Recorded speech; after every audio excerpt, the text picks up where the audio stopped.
Hello Dewas, नमस्कार। आज हम आए हैं वही मोक्षदायिनी शिप्रा नदी पर जिसकी आवाज़ हमने पिछली गर्मी में उठाई थी, जब नदी में पानी नहीं था।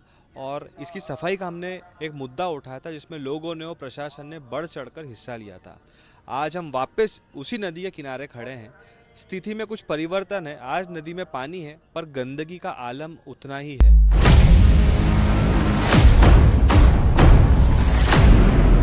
आप देख सकते हैं मेरे पीछे, इस पानी में मल मूत्र और सभी मिला हुआ है और यही पानी कहीं ना कहीं देवास की जनता पी रही है।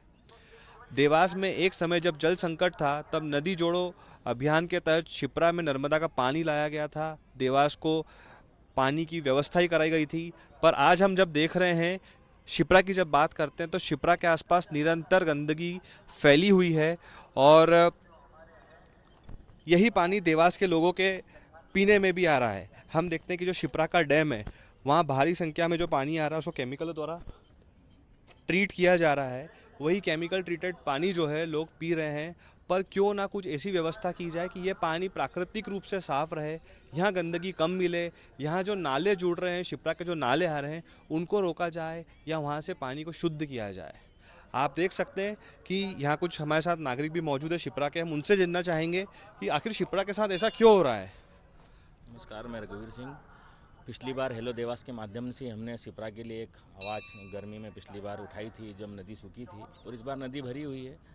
तो सूखी हुई समय भी आपने हालत देखी थी और भरी समय भी आपने हालत देखी। मतलब इस समय पानी, नदी में पानी तो बहुत है, जल स्तर तो बहुत है, लेकिन गंदगी का आलम ये है कि आपको मतलब मैं क्या दिखाऊं। आप यहाँ पर आसपास के नालों का गंदा पानी आके मिल रहा है, फैक्ट्रियों का केमिकल युक्त पानी आके मिल रहा है, और गंदगी इतनी पड़ी हुई है कि सफाई के नाम पे कुछ भी नहीं है।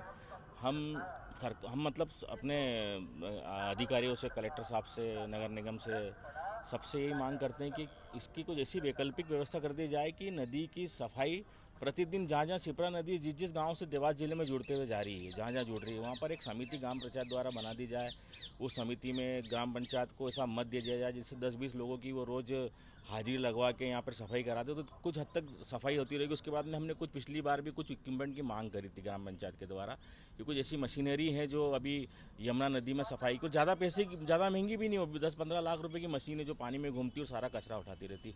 वो मशीन अगर यहाँ पर आ जाएगी तो ये सब कचरा धीरे धीरे साफ होना चालू हो जाएगा।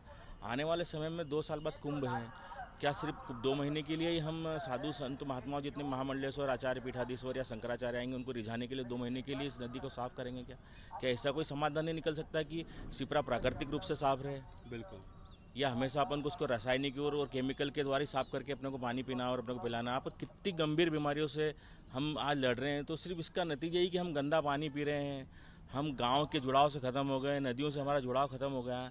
तो कम ना कहीं से कहीं कम मतलब कम से कम हमको सबको जागरूक होकर एक ऐसी मुहिम चले कि निरंतर चलती रहे। मतलब वो बार बार हर 2 महीने 4 महीने में मीडिया को बोला गया, मीडिया के द्वारा अगर इसका प्रचार और इसके बारे में जानकारी दी जाए तो क्या मतलब ऐसा एक आंदोलन चले कि जो निरंतर चलता रहे। उसके लिए शासन प्रशासन को ये ध्यान देना पड़ेगा। शासन प्रशासन को एक समिति बनानी पड़ेगी ग्राम पंचायत के द्वारा, जहाँ जहाँ ग्राम लग रहे हों उसमें 10-10, 12-12 लोगों की, और उनका काम ही मॉनिटरिंग करने का। लेकिन वो कब करेंगे? जब उनको उस चीज़ का वो मिलेगा। भाई कोई भी मजदूर काम करे तो उसका रोजाना अगर पंचायत आज 10-15 हज़ार रुपये में अगर 5-4 बार सफाई करा देती तो उस पैसे को खर्चे में कहाँ डालेगी? अभी जैसे पंचायत के जो लोग हैं जो है सफाई में जुड़े हुए रहते हैं, क्या उनके पास कोई इक्विपमेंट नहीं है या कुछ फंड्स नहीं है? वो भी एक बहुत बड़ा मुद्दा है कि नदी का फैलाव बहुत बड़ा है, बहुत बड़ा एरिया है। पंचायतों के पास तो बहुत कम सीमित फंड ही होता है। तो क्या वो भी मुद्दा है शिप्रा की कहीं ना कहीं गंदगी का? बिल्कुल है। नदी के लिए कोई फंड नहीं दिया जाता साफ सफाई के लिए। ये तो पंचायत को जो दूसरा मद रहता है उसी में से जो खर्चे में से ये पंचायत निकाल के जो साफ सफाई कराती हुई। यहाँ पे कोई ना इक्विपमेंट दिए गए, ना कोई साफ सफाई के दूसरे साधन है। ये तो जो मतलब फिजिकली अपन हाथ से सफाई कर सकते उतनी कर सकते हैं। अब नदी में कैसे उतरेगा आदमी? वहाँ घाट तो साफ कर लेंगे, कचरा उठा के फेंक देंगे तगारी से। चलो हम 5-15-20 लोग रोज यहाँ घाट की सफाई, और सफाई घाट पर तो ही सही, लेकिन ये कचरे को नदी में उठा के, दलदल है, गंदगी, कैसे उतरेंगे पानी के अंदर? उसके लिए तो हमारे पास नाव होनी चाहिए, बोट होनी चाहिए जो उसको कचरे को उठाती जाए, पटकती जाए, फिर उसको हम दूसरी जगह डंप कर दे उसको। ऐसी सब व्यवस्थाएं सरकार द्वारा संसाधन जुटाया जाए और परमानेंट जुटा दिए जाए, और एक समिति जब बनाती जाए वो इसकी मॉनिटरिंग करती रहे, रेगुलर काम करती रहे। जैसे कि हमको यहाँ के लोगों ने बताया कि पंचायत के पास बहुत कम मद होता है शिप्रा की सफाई के लिए और इक्विपमेंट भी नहीं है, वो उनकी मांग है और वो ये मांग पहले भी थी, आज भी है। पर प्रश्न यही उठता है, जहाँ देश सफाई को आज इतनी प्राथमिकता दे रहा है, क्या हमारी सफाई शहरी क्षेत्रों तक ही सीमित रहेगी? क्या हम हमारे नदी नालों को ऐसे ही दूषित होने देंगे और वही दूषित पानी हम हमारी आने वाली पीढ़ी को भी पिलाएंगे? ये बहुत बड़ा प्रश्न उठता है कि शिप्रा क्यों इतनी गंदी है, क्योंकि सिंहस्थ भी आने वाला है। तो इस पर एक बहुत बड़ा ध्यान देने की ज़रूरत है प्रशासन को, प्रशासनिक लोगों को। जैसे हमने शिप्रा के स्थानीय लोगों से चर्चा करी और पाया कि शिप्रा में जो गंदी नालियों का पानी है वो मिलता है, तो हम वही तलाशते हुए इस आज उस स्थान पे खड़े हैं जहाँ से ये जो नाला है ये शिप्रा नदी में मिलता है और यही पानी आगे जाके कहीं ना कहीं ट्रीटमेंट प्लांट में जाता है और इस पूरे पानी को दूषित करता है। ये एक नाला नहीं है, ऐसे बहुत सारे नाले जो इस नदी को निरंतर दूषित करते हुए आ रहे हैं। यहाँ आप घाट की भी स्थिति देख सकते हैं, बहुत बड़ी मात्रा में गाद है, गंदगी है और पूरा कचरा कूड़ा यहाँ पे डला हुआ है।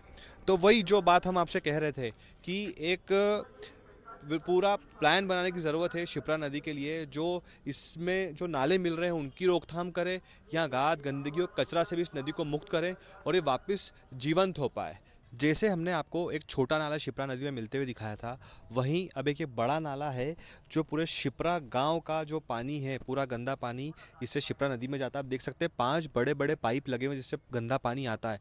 तो आप सोच सकते हैं कितनी भारी मात्रा में गंदा पानी शिप्रा नदी में आ रहा है और ये पूरा पानी हमारे जो डैम है वहाँ तक जाता है। यहीं कुछ ही दूर पर एक फ़िल्टर प्लांट भी बन रहा है जो करोड़ों की लागत का होगा। प्रश्न ये उठता है, जब आप फ़िल्टर प्लांट बनाने पे लाखों करोड़ रुपए खर्च कर रहे हैं तो क्यों ना कुछ खर्च इन चीज़ों को व्यवस्थित करने में किया जाए और इनको इन इन नालों को रोका जाए जिससे देवास को शुद्ध पानी मिल सके। हेलो देवास के लिए रणवीर सिंह चौहान, धन्यवाद।